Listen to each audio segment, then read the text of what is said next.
Kangana Ranaut recent గా Congress Janata party అలాగే విద్యార్థులందరూ కలిసి పెద్దెత్తున వాళ్ళని చూసి కప్పు వస్తుంది నాకు అని చెప్పి తను వ్యాఖ్యానించారు.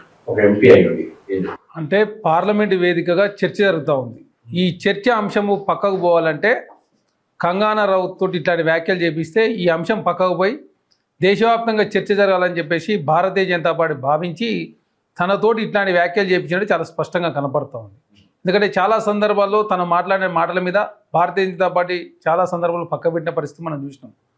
అదే కాకుండా యువతను అవమానించే విధంగా, మహిళలను అవమానించే విధంగా, అందులో ఆ ఉద్యమంలో యువత ఉన్నది, మహిళ ఉన్నారు. అదే కాకుండా అన్ని వర్గాలు సంపూర్ణంగా ఆ ఉద్యమంలో భాగస్వాములు లేరు. వాళ్ళకు జరిగిన అన్యాయం గురించి వారు మాట్లాడుతుంటే వాళ్ళను వ్యక్తిగతంగా హననం చేసే ప్రయత్నం, వాళ్ళకు సంబంధించిన డ్రెస్ల గురించి మాట్లాడే ప్రయత్నం, అదే కాకుండా నోటికి ఏదొస్తుంది మాట్లాడే ప్రయత్నం కంగనా రనౌత్ గారు చేశారు. ఇది ఆమె మాట్లాడిన మాటలుగా చూడకుండా భారతీయ జనతా పార్టీ ఆమెతో మాట్లాడిచ్చినట్టు కూడా మనం చూడాల్సిన అవసరం ఉంది. నేషనల్ అవార్డు నటి అయి ఉండి కూడా బట్టలు ఆ విధంగా వేసుకుంటారు. వాళ్ళు విద్యార్థులే కాదు, విద్యార్థుల దగ్గర బట్టలు వేసుకుంటారు అనేసి బట్టల గురించి కూడా ప్రస్తావించారు. ఇప్పుడు బట్టల గురించి వస్తే ఆమె వేసుకున్న బట్టలు అందరూ తెలుసు. తను హీరోయిన్గా ఉన్నప్పుడు కావచ్చు, తను ప్రైవేట్కి సంబంధించిన ఆల్బమ్ల విషయంలో ఆమె బట్టల విషయంలో చాలాసార్లు కూడా వివాదమైన పరిస్థితి మనం చూసినాం. ఇక్కడ నీట్ అభ్యర్థికి సంబంధించి వాళ్ళు వచ్చినటువంటి అందరు విద్యార్థులు వారి ఉద్యమానికి మద్దతు ఇచ్చే వాళ్ళు వచ్చారు. అక్కడ కూడా ఎక్కడ వేరే బట్టలు ఎవరు వేసుకోలే. ఏదో సమాజంలో చెప్పుకోలేని విధంగా బట్టలు వేసుకున్న వాళ్ళైతే ఎవరు లేరు.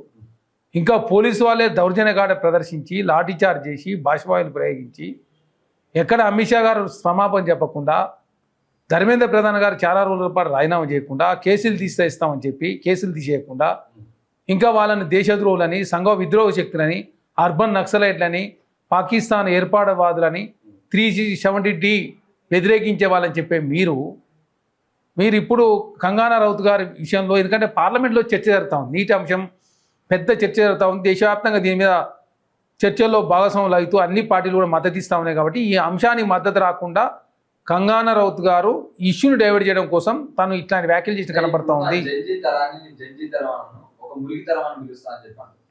భారతీయ జనతా పార్టీ మురికి పార్టీ, మీరు మురికి మాటలు మాట్లాడుతున్నారని చాలా సందర్భాల్లో మిమ్మల్ని పక్కకు పెట్టారు. మీరు ఈ అంశాన్ని పెద్ద ఎత్తున చర్చలోకి తీసుకొచ్చే ప్రయత్నంలో భాగంగా విద్యార్థి లోకాన్ని, మహిళలను అవమానించే విధంగా మీరు మాట్లాడారు. కాబట్టి ఇప్పటికైనా భారతీయ జనతా పార్టీ కంగనా రనౌత్ వ్యాఖ్యలను వారు సమర్థిస్తారా, వ్యతిరేకిస్తారా? లేదు, సమర్థించినట్లయితే ఖచ్చితంగా కంగనా రనౌత్ని భారతీయ జనతా పార్టీ సస్పెండ్ చేయాల్సిన అవసరం ఉంది. అదే కాకుండా కంగనా రనౌత్ గారు కూడా క్షమాపణ చెప్పాలి. ఎందుకంటే తను ఎంపీ కాకముందు ఒక విధంగా, ఎంపీ అయిన తర్వాత ఒక విధంగా విద్యార్థి లోకాన్ని ఉద్దేశించి, మరి అట్లాంటి వ్యక్తుల కాడికి ఎట్లా పోయి భారతీయ జనతా పార్టీ చర్చలు చేశారు? అట్లాంటి వ్యక్తులు పోరాటం చేసినాయి కదా ధర్మేంద్ర ప్రధాన్ రాజీనామా చేసింది. అట్లాంటి వ్యక్తుల కోసమే కదా 11 గంటలకు నరేంద్ర మోడీ గారు 30 సెకండ్ల సమయం వీడియో రిలీజ్ చేసింది. దానికే కదా 30 కోట్ల వీసు వచ్చింది. మరి ఎట్లా వచ్చింది వీసు? అంటే వాళ్ళ బజార్ రౌడీలు, మురికి వ్యక్తులని చెప్పి సంపాదించే మీరు మరి అట్లాంటి వ్యక్తుల కోసం చేసిన వీడియో 30 కోట్ల మంది ఎట్లా చూసిరు? అంటే దానికి సమాధానం చెప్పలేని పరిస్థితిలో భారతీయ జనతా పార్టీ ఉన్నది. కాబట్టి ఆ అంశాన్ని డైవర్ట్ చేయడం కోసం కంగనా రనౌత్ గారి రూపంలో ఇట్లాంటి వివాదాస్పద వ్యాఖ్యలు చేపించి చర్చ అంతా అటు సైడ్ మళ్ళీ విధంగా భారతీయ జనతా పార్టీ పన్నిన పన్నాగంలో భాగం అని చెప్పేసి కాంగ్రెస్ పార్టీకి భావిస్తాను. ఇప్పటికైనా భారతీయ జనతా పార్టీ కంగనా రనౌత్ వ్యాఖ్యల్ని సమర్థిస్తారా, వ్యతిరేకిస్తే ఖచ్చితంగా సస్పెండ్ చేయాలని చెప్పి కోరుతాం.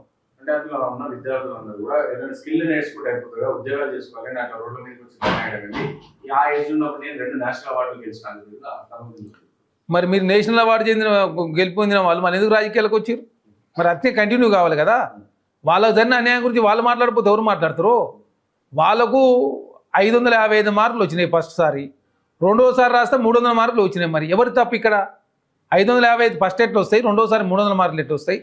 ఎందుకు పేపర్ లీక్ జరుగుతూ ఉంది? 2024లో ఏం జరిగింది, 26లో ఎందుకు జరుగుతూ ఉంది? అదే కాకుండా 2024లో ఎవరైతే సిబిఐ కేసులు వాళ్ళందరికీ ఎందుకు క్లీన్ చిట్ ఇచ్చారు? ఇది అదేవిధంగా భారతీయ జనతా పార్టీ దేశంలో అధికారులకు వచ్చిన తర్వాత 183 సార్లు పేపర్ లీకులు జరిగినాయి. యువతను ప్రధానంగా మేము నీటు మంచిగా రాసినా కూడా మాకు 2 సార్లు రద్దు చేసి మాకు ఇబ్బంది జరుగుతూ ఉంది. కాబట్టి కఠినమైన చట్టాలు ఉండాలి. ధర్మేంద్ర ప్రధాన్ రాజీనామా చేయడం కోరితే తప్పెట్లయితుంది? మరి వాళ్ళు తప్పుడు వ్యక్తులు అయితే ఎట్లా ధర్మేంద్ర ప్రధాన్ రాజీనామా చేయించింది మీరు? అప్పుడు కానీ తప్పు, ఇప్పుడైతే తప్పు అవుతుంది. కాబట్టి భారతీయ జనతా పార్టీ ఈ అంశాన్ని రాజకీయం చేసే ప్రయత్నంలో కంగనా రనౌత్ గారు మధ్యలో పెట్టి రాజకీయం చేసే ప్రయత్నం జరుగుతూ ఉంది. ఎందుకంటే ఇంకా మిగతా చాలా హామీలు ఉన్నాయి. ఆ హామీలన్నీ కూడా నెరవేర్చే పరిస్థితిలో భారతీయ జనతా పార్టీ లేదు, కేంద్ర ప్రభుత్వం లేదు. కాబట్టి ఈ అంశాన్ని డైవర్ట్ చేసే ప్రయత్నం చాలా స్పష్టంగా కనపడుతుంది. అక్కడ నిరసన చేసే ప్రతి ఒక్కరు కూడా తల్లిదండ్రులు వాళ్ళు తీసుకొచ్చిన డబ్బులు, సంపాదించిన డబ్బులతో వాళ్ళందరూ అక్కడ జలసాలు చేసుకుంటే నిరసన చేసినట్టు యాక్టింగ్ చేస్తున్నారు. ఇక్కడ జలసాలు ఎవ్వరు చేయలేదు. పాపం వాళ్ళు ఎన్ని రోజుల పాటు దాదాపు 3-4 రోజుల పాటు కఠినమైనటువంటి ధర్నాలు దీక్షలు చేశారు. అందుకే దేశవ్యాప్తంగా వారికి విపరీతమైన మద్దతు వచ్చింది. ఏకంగా ప్రధానమంత్రి గారు స్పందించే పరిస్థితి వచ్చింది.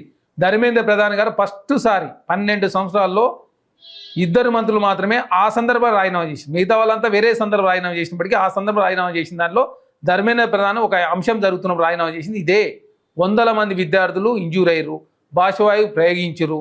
కాంగ్రెస్ పార్టీ కూడా ప్రధానమంత్రి గారి నివాసం ముందు ధర్నా చేసినాం. కాబట్టి దీనికి మద్దతు విపరీతంగా లభిస్తూ ఉంది. కాబట్టి ఆ మద్దతు అంశాన్ని డైవర్ట్ చేయడం కోసం కంగనా రనౌత్ గారు ఇట్లాంటి వ్యాఖ్యలు చేసినా కనపడతాం.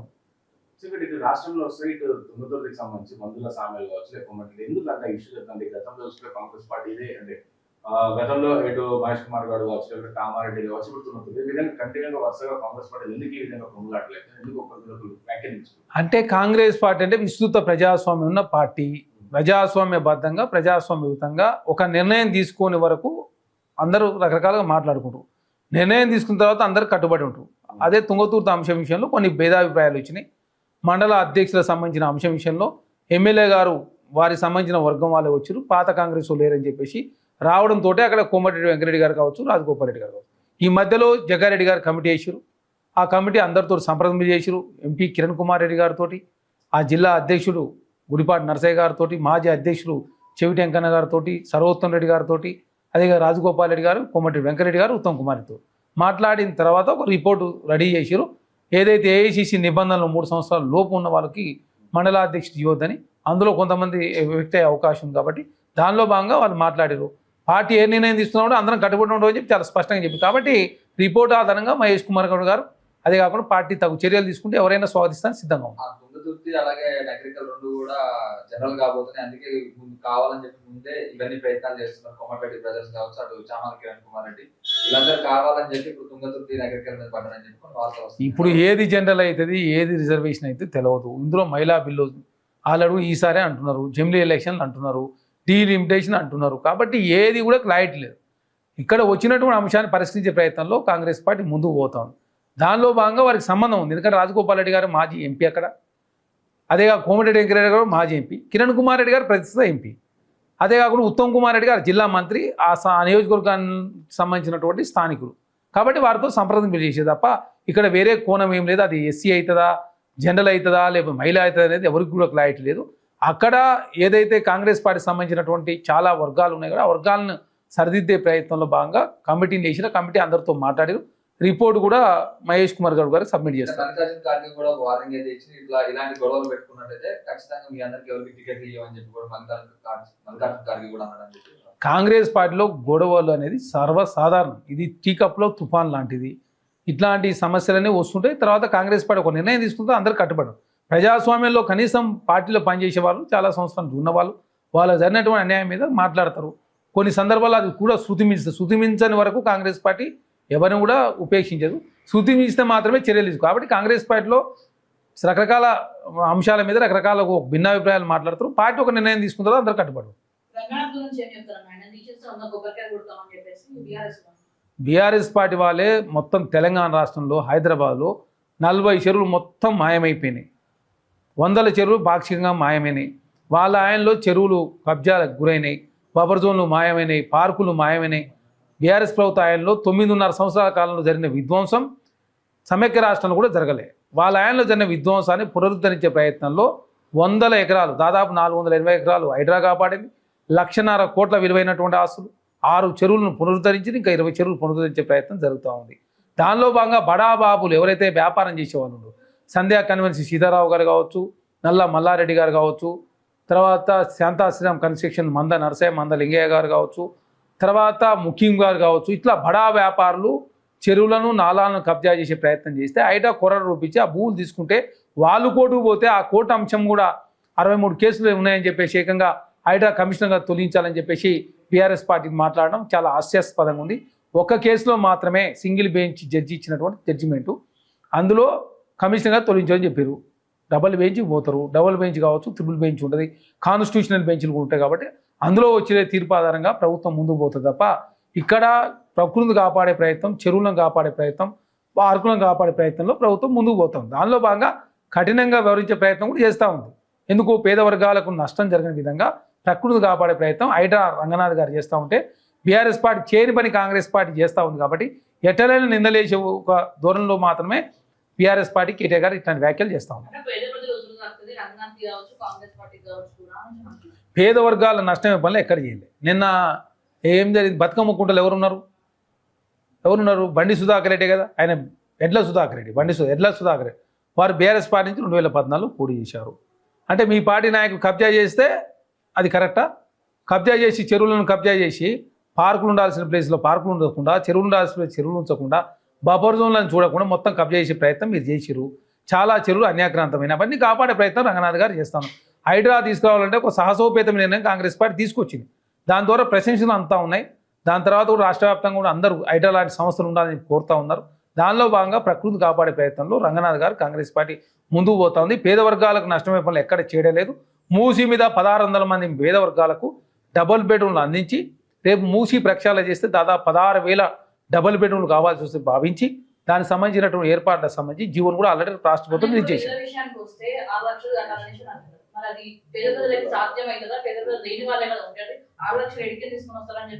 ఇప్పుడు 1,00,000 డబుల్ బెడ్రూమ్ మాత్రం 16,000 కావాలి. 16,000 సంబంధించి 1,00,000 డబుల్ బెడ్రూమ్ ఆల్రెడీ రాష్ట్ర ప్రభుత్వం ప్రణాళిక రెడీ చేసి ఆల్రెడీ నోటిఫికేషన్ ఇచ్చారు. కావాల్సి మూసి మీద 16,000 మాత్రం ఆల్రెడీ 1,600 ఇచ్చింది. ఇంకా 16,000 కావాలి. 1,00,000లో 16,000 చాలా తక్కువనే కదా. కాబట్టి పేద వర్గాల నష్టం జరిగే విధంగా వాళ్ళకు భూములు కావచ్చు, ల్యాండ్ కేటాయిస్తూ ఇల్లు కూడా కేటాయించే ప్రయత్నంలో ప్రభుత్వం ముందుకు పోతా ఉంది. ఎక్కడైనా చిన్న చిన్న పొరపాటు జరిగితే కూడా ఆ పొరపాటు సరిదిద్దుకునే ప్రయత్నం కూడా కాంగ్రెస్ ప్రభుత్వం చేస్తూ ఉంది. కానీ బీఆర్ఎస్ పార్టీ చిన్నదాన్ని పెద్ద చేసే ప్రయత్నంలో వారు ముందుకు పోతా ఉన్నారు. ప్రతిదీ రాజకీయం చేయాలా? హైడ్రా ద్వారా అద్భుతాలు క్రియేట్ అయితే రేపు హైదరాబాద్లో బీఆర్ఎస్ పార్టీకి ఓట్లు రావు, భారతీయ జనతా పార్టీ ఓటు రావు. మూసీని ప్రక్షాళన చేస్తే 41 నియోజకవర్గాల్లో బీఆర్ఎస్ పార్టీ డిపాయిట్ గల్లంత అవుతుంది. కాబట్టి మూసీని అడ్డుకునే ప్రయత్నం, హైడ్రాను అడ్డుకునే ప్రయత్నం, మెట్రోని అడ్డుకునే ప్రయత్నం, త్రిపుర కావచ్చు, త్రిపుర రైలింగ్ కావచ్చు, మెట్రో ఎక్స్ప్రెస్ హైవేలు కావచ్చు, డ్రై పోర్ట్ కావచ్చు, పోర్ట్ సిటీ నిర్మాణం కావచ్చు, ఇరిగేషన్ ప్రాజెక్టు కావచ్చు, ఏ అంశం కాంగ్రెస్ పార్టీ తీసుకొచ్చినా ప్రతిదాన్ని అడ్డుకునే ప్రయత్నం. ఉద్యోగాలు వేస్తామంటే దాన్ని అడ్డుకునే ప్రయత్నం, గ్రూప్ 1 అంటే దాన్ని అడ్డుకునే ప్రయత్నం. అంటే ప్రతి దాన్ని రాజకీయం చేయాలి. రాజకీయం ద్వారా కాంగ్రెస్ పార్టీ ఏమి చేయొద్దని చెప్పేసి ముద్రేసే ప్రయత్నం బీఆర్ఎస్ పార్టీ చేస్తుంది. లేదా పేద వర్గాలకు సంబంధించి ఇప్పుడు ఎన్ని ఇందిరమ్మ ఇల్లు ఇచ్చినాం? దాదాపు 75% పూర్తయింది. రాష్ట్ర వ్యాప్తంగా 1000 ఇండ్లు, లక్షల ఇండ్లు, 3 లక్షల పైచిలికి ఇండ్లు రాష్ట్ర ప్రభుత్వం ఫస్ట్ ఫేజ్లో ఇచ్చారు. అదేగా 25,000 కోట్ల రూపాయలు రాష్ట్ర ప్రభుత్వం ఖర్చు పెట్టింది. ఇప్పుడు హైదరాబాద్లో 1,00,000 ఇండ్లు ఇస్తూ ఉంది. కాబట్టి కాంగ్రెస్ పార్టీ ఇందిరమ్మ ఇండ్లు ఇచ్చిన కానీ మేము ఓట్లు అడుగుతాం, మీరు డబుల్ బెడ్రూమ్ ఇచ్చిన కాడ బీఆర్ఎస్ పార్టీ ఓట్లు అడగమని చెప్తే వాళ్ళు ఇప్పటివరకు దానికి సమాధానం లేదు. కాంగ్రెస్ పార్టీ మంచి చేస్తూ ఉంటే అడుగునే ప్రయత్నం బీఆర్ఎస్ పార్టీ చేస్తూ ఉంది. స్కిల్ యూనివర్సిటీ అయినా, స్పోర్ట్స్ యూనివర్సిటీ అయినా, వీరనారి సాకలైలం యూనివర్సిటీ అయినా, doctor Manmohan Singh earth science university అయినా, లేకపోతే ఇందిరమ్మ ఇండ్లు అయినా, యంగ్ ఇండియా ఇంటిగ్రేటెడ్ స్కూల్స్ 105 అయినా, అదే కాకుండా తెలంగాణ రాష్ట్రంలో కాంగ్రెస్ పార్టీ ఇరిగేషన్ ప్రాజెక్టులు పాలమూరు రంగారెడ్డి కావచ్చు, కొడంగల్ నారాయణపేట ఎత్తిపోత పథకం కావచ్చు, తర్వాత నెక్స్ట్ తుమ్మిడేటి దగ్గర ప్రారంభించే పథకం కావచ్చు, ఎస్ఎల్బీసీ కావచ్చు, డిండి కావచ్చు, నక్కలగండి కావచ్చు, ఏ అంశమైనా కాంగ్రెస్ పార్టీ సాధ్యంత వరకు పరిష్కరించే ప్రయత్నంలో ముందుకు పోతా ఉంది. కాబట్టి ప్రతిదాన్ని అడ్డుకొని రాజకీయంగా పైశాచిక ఆనందం పొందాలి, కాంగ్రెస్ పార్టీ ఏం చేయలేదని చెప్పేసి చూపించే ప్రయత్నంలో BRS party Bharatiya Janata party ముందుకు పోతా ఉంది. దానిలో భాగంగా కాంగ్రెస్ పార్టీ డబుల్ బెడ్రూమ్ అంశానికి సంబంధించి హైదరాబాద్ ప్రజలకు డబుల్ బెడ్రూమ్ ఇచ్చే ప్రయత్నంలో ఆల్రెడీ నోటిఫికేషన్ జారీ చేశారు. 6 లక్షల అప్లికేషన్లు వచ్చినట్టుగా భావిస్తూ ఉన్నారు. 1,00,000 ఇప్పుడు ఈ ఫేస్లో ఇస్తూ ఉన్నారు. భవిష్యత్తులో మిగతా కూడా అవి పరిష్కరించే ప్రయత్నం ప్రభుత్వం చేస్తూ ఉంది. కోర్టు ఏదైతే ఎన్నిసార్లు నోటీసులు పంపించారో రంగనాథ్ గారు ఇప్పుడు రెస్పాండ్ అవ్వలేదు, కోర్టు ధిక్కరణ ఉల్లంఘించారని చెప్పి సీరియస్ అవ్వడం జరిగింది. ఇక్కడ సింగిల్ జడ్జి గారు ఇచ్చినటువంటి తీర్పు 63 సార్లు ఏదైతే కోర్టు నోటీసులు అన్నీ కూడా ప్రైవేటు వ్యక్తులకు సంబంధించిన భూములకు సంబంధించిన అంశం ఎక్కడ కూడా స్టే ఇవ్వలేదు. లేదు రంగనాథ్ గారు తప్పు చేసిరని చెప్పేసి వారు కూడా భావించలేదు. అట్లంటే కేసీఆర్ గారి ప్రభుత్వంలో ప్రభుత్వానికి వ్యతిరేకంగా బోలెనన్ని వేల కౌంటర్లు వచ్చినాయి, వేల కంటెంట్ కూడా ఎదుర్కొన్న పరిస్థితి మనం చూసినాం. కాబట్టి అట్లాంటి పరిస్థితి ఇక్కడ లేదు. హైడ్రా అనేది రంగనాథ్ గారికి సంబంధించిన ఆస్తుల వ్యవహారం కాదు, కాంగ్రెస్ పార్టీకో ప్రభుత్వానికి సంబంధించినటువంటి కాదు, ప్రజలకు సంబంధించిన అంశంలో చాలా కఠినంగా వరించే ప్రయత్నంలో రంగనాథ్ గారు కావచ్చు హైడ్రా చాలా దూకుడుగా ముందుకు పోతారు. దానిలో బాగానే ఉన్న తప్పులు జరిగితే కూడా సవరించుకుంటూ ఉన్నారు, తప్పులు జరగకుండా చూసుకునే ప్రయత్నం కూడా చేస్తూ ఉన్నారు. కాకపోతే పెట్టుబడిదారులు ఎవరైతారో వాళ్ళు దీన్ని పెద్ద ఎత్తున బీఆర్ఎస్ పార్టీ పెట్టుబడిదారుల మద్దతు ఇచ్చే ప్రయత్నమే తప్ప పేద వర్గాల పక్షాన బీఆర్ఎస్ పార్టీ నిలబడలే. కాంగ్రెస్ పార్టీ నిలబడుతుంది కాబట్టి ఇవన్నీ కాపాడే ప్రయత్నం కాంగ్రెస్ ప్రభుత్వం చేస్తూ ఉంది. ఇక్కడ నిన్న రేవంత్ రెడ్డి ఇంజనీరింగ్ కళాశాలకు సంబంధించి మాట్లాడి అది కంప్లీట్ క్రిమినల్ వేస్ట్ ఇంజనీరింగ్ చేయడం ఇప్పుడు అని చెప్పేసి ప్యాటర్న్స్ కానీ చాలా ఇంజనీరింగ్ కళాశాలలో వచ్చి ఇంజనీరింగ్ అఫెండ్ చేసుకుంటారు. మీరు ఏమంటారు? ఇక్కడ వారు రేవంత్ రెడ్డి గారు మాట్లాడింది ఏంటంటే ఇంజనీరింగ్ కళాశాలలో స్కిల్స్ సంబంధించిన అంశము. ఎందుకంటే ప్రభుత్వ రంగంతో పాటు ప్రైవేట్ రంగంలో ఉద్యోగాలు కావాలంటే స్కిల్ ఉండాలి. దానిలో భాగంగా ఇప్పుడున్నట్టు నాణ్యత ప్రమాణాలు సరిగా ప్రైవేట్ కళాశాలలు లేవు. కాబట్టి ప్రైవేట్ కళాశాలలో నాణ్యత ప్రమాణాలు పెంపొందించుకోవాల్సిన అవసరం ఉంది. మేము ఆ అంశం మాట్లాడితే రియంబర్స్మెంట్ అంశాన్ని బీఆర్ఎస్ పార్టీ కావచ్చు, భారతీయ జనతా పార్టీ తీసుకొస్తా ఉన్నాయి. కాబట్టి ప్రభుత్వ రంగంతో పాటు ప్రైవేట్ రంగంలో ఉద్యోగాలు కల్పించడం కోసం రాష్ట్ర ప్రభుత్వం ఈ విధంగా ముందుకు పోతా ఉన్నాం. ఐటీఐ ప్లేస్లో అడ్వాన్స్ ట్రైనింగ్ ఇన్స్టిట్యూషన్స్, పాలిటెక్నిక్ కళాశాలలో అప్గ్రేడ్ చేసారు, స్కిల్ యూనివర్సిటీ ఏర్పాటు చేసారు, ఎడ్యుకేషన్ కమిషన్, ఇట్లా ఈ అన్ని వ్యవస్థలని కూడా మేము తీసుకొచ్చి తెలంగాణ రాష్ట్ర విద్యా రంగాన్ని ప్రక్షాళన చేసే ప్రయత్నం చేస్తూ ప్రతి నెలకోసారి రివ్యూ నిర్వహిస్తూ ఉన్నాను. దానిలో భాగంగా సహకరించకపోగా ఏకంగా కాంగ్రెస్ ప్రభుత్వం రియంబర్స్మెంట్ ఇస్తలేని చెప్పి ముద్రేసే ప్రయత్నం జరుగుతూ ఉంది. మేము వచ్చిన తర్వాత రియంబర్స్మెంట్ సంబంధించి కేసీఆర్ ప్రభుత్వంలోనే 8,000 కోట్ల రూపాయలు పెండింగ్ పెట్టిపోయిండు. మేము వచ్చిన తర్వాత 2,200 కోట్ల రూపాయలు అవుతా ఉంది. అది మొత్తం కూడా ఇస్తామని చెప్పిండు. కాకపోతే విద్యా ప్రమాణాలు పెంపొందించుకోవాలి. లేదు, విద్యా ప్రమాణాలు పెంపొందించుకోవాలి. డ్రగ్స్ కల్చర్ పెరుగుతూ ఉంది, డ్రగ్స్ మయం అవుతా ఉంది. ప్రధానంగా గ్రామ స్థాయి వరకు డ్రగ్స్ చేరింది కాబట్టి ఆ డ్రగ్స్ నిర్మించే ప్రయత్నం చేయకపోతే క్రిమినల్ కేసు పెరిగే అవకాశం ఉందని చెప్పి ముఖ్యమంత్రి గారు మాట్లాడారు. దాన్ని తీసుకొచ్చి ఇంజనీరింగ్ విద్యాలయంలో రేవంత్ రెడ్డి క్రిమినల్స్ అని చెప్పి మాట్లాడితే ఎట్లా? డ్రగ్స్ తీసుకున్న వాళ్ళు క్రిమినల్సే కదా. డ్రగ్స్ తీసుకున్న వాళ్ళు క్రిమినల్స్ కాకపోతే ఎట్లా అవుతారు? డ్రగ్స్ మయమైంది తెలంగాణ, గంజాయి మయమైంది తెలంగాణ, తాగుబోతుల మయం, తిరుగుబోతుల మయం, అవన్నీ సవరించే ప్రయత్నం చేస్తాం. ప్రత్యేక విభాగాలు తీసుకొచ్చి నార్కోటిక్ వ్యవహారం ఏర్పాటు చేసినాం. మీ ఈ అంశాల గురించి మాట్లాడుతున్న కాలేజీలు అంతా కలిసి రియంబర్స్మెంట్ అని మళ్ళీ ఒకటి కాంగ్రెస్ పార్టీ క్రిమినల్స్ అనే ఇంజనీరింగ్ విద్యార్థులు ముద్రేస్తారని చెప్పి ప్రయత్నం చేస్తే ఎట్లా? కాబట్టి విద్యా ప్రమాణాలు పెంపొందించాలని చెప్పి ప్రభుత్వం భావిస్తూ ఉంది. దానిలో భాగంగా మేము వచ్చిన తర్వాత ఏదైతే రియంబర్స్మెంట్ ఉందో అవంతా కూడా పూర్తి స్థాయిలో చెల్లిస్తాం, మిగతాది కూడా చెల్లిస్తాం, కాకపోతే దశల వారీ చెల్లిస్తామని చెప్పి ప్రభుత్వం చెప్పింది. దానిలో భాగంగా కాంగ్రెస్ ప్రభుత్వం ముందుకు పోతాం. వైట్ పేపర్ ఇస్తే ఒక్క స్టూడెంట్కి ఫామ్ ఫిల్అప్ చేయడం కూడా రాదని చెప్పి మాట్లాడలేదు. ఇప్పుడు రాని వాళ్ళ గురించి మాట్లాడండు, వచ్చిన వాళ్ళని అవమానించినట్టు కాదు. చాలామంది ఉన్నారు అట్లా, చాలా కళాశాలలు కూడా ఉన్నాయి. వాళ్ళు ఎక్కడ చదువుతారో తెలియదు, ఎక్కడ ఉందో పరిస్థితి మనం చూస్తూ ఉన్నాం. అసలు ఒక ప్లేస్లో కాలేజీ ఉండి ఇంకో ప్లేస్లో కాలేజీలు నడుపుతారని చెప్పేసి నిన్ననే 3 కళాశాలకు సంబంధించి నోటీసులు ఇచ్చారు. ఇట్లా చాలా రియంబర్స్మెంట్ ఆధారపడి ఓన్లీ రియంబర్స్మెంటే లక్ష్యంగా ముందుకు పోతూ ఉన్నారు. నాణ్యత ప్రమాణాలు పాటించకపోవడం మూలంగా విద్యార్థులకు నష్టం జరుగుతూ ఉంది. నష్టం జరుగుతున్న విద్యార్థులు కనీసం లేఖ రాయలేని పరిస్థితి ఉన్నారని చెప్పి మాట్లాడారు. వాస్తవ విషయాలు, ఎందుకంటే అవన్నీ మాట్లాడుకుంటే సరిదిద్దుకునే ప్రయత్నం జరుగుతాయని చెప్పేసి ముఖ్యమంత్రి గారు ఉద్దేశం తప్ప ఇంజనీరింగ్ విద్యార్థులు అవమానించాలనే ఉద్దేశం కాంగ్రెస్ పార్టీ లేదు. విద్యా ప్రమాణాలు పెంపొందించాలి. వాళ్ళకి ప్రైవేట్ రంగంతో పాటు ప్రభుత్వ రంగంలోతో పాటు ప్రైవేట్ రంగంలో ఉద్యోగాలు వచ్చినట్లయితే రాష్ట్ర ఎకానమీ కావచ్చు, వాళ్ళ కుటుంబ సభ్యులకు ఉపయోగపడుతుందని చెప్పేసి ముఖ్యమంత్రి గారు ఆలోచన. దానిలో భాగంగా ఎన్ని విమర్శలు చేసినా బీఆర్ఎస్ పార్టీ ఎడ్యుకేషన్ మంత్రిగా తనే కొనసాగుతూ తెలంగాణ రాష్ట్ర విద్యారంగాన్ని ప్రక్షాళన చేసే ప్రయత్నంలో ప్రభుత్వం ముందుకు పోతూ రకరకాల సంస్కరణలు తీసుకొచ్చే ప్రయత్నం జరుగుతూ ఉంది. దానిలో భాగంగా తెలంగాణ రాష్ట్రంలో కాంగ్రెస్ ప్రభుత్వం వచ్చిన తర్వాత ఏం జరుగుతూ ఉంది, ఏం చేయబోతా ఉన్నాం, ఇప్పుడు విద్యారంగంలో చేసినటువంటి మార్పులు ఏంది, భవిష్యత్తులో ఏం చేయబోతా ఉన్నాం, ఇంటిగ్రేటెడ్ కళాశాలలు ఏంది, కేసీఆర్ గారు కులాల వారికి ఏ విధంగా డివైడ్ చేసిండు, అదే స్కూల్లో మూత వేసే అంశాన్ని కూడా పెద్దగా చేసి చూపిస్తూ ఉన్నారు. 5 నుంచి 10 మంది మాత్రం ఉన్నారు. ట్రాన్స్పోర్ట్ ఫెసిలిటీ కల్పించి అందరిని ఒకే దగ్గర ఉంచి మంచి మెరుగైనటువంటి విద్యా ప్రమాణాలు తీసుకొచ్చే ప్రయత్నం ప్రభుత్వం చేస్తుంది. అది నెక్స్ట్ ఇయర్ జూలై మాసంలో ప్రారంభం కాబోతుందని చెప్పి ముఖ్యమంత్రి గారు మాట్లాడారు. ఎడ్యుకేషన్ రంగానికి సంబంధించినటువంటి అంశం విషయంలో చాలా స్పష్టంగా ముఖ్యమంత్రి గారు తన యొక్క విజన్ ప్రకటించడం జరిగింది. ఆ విజన్లో ఏదో 1-2 అంశాలను దాన్ని వేరే ఉద్దేశాలు ఆపాదించే ప్రయత్నం బీఆర్ఎస్ పార్టీ చేస్తాం.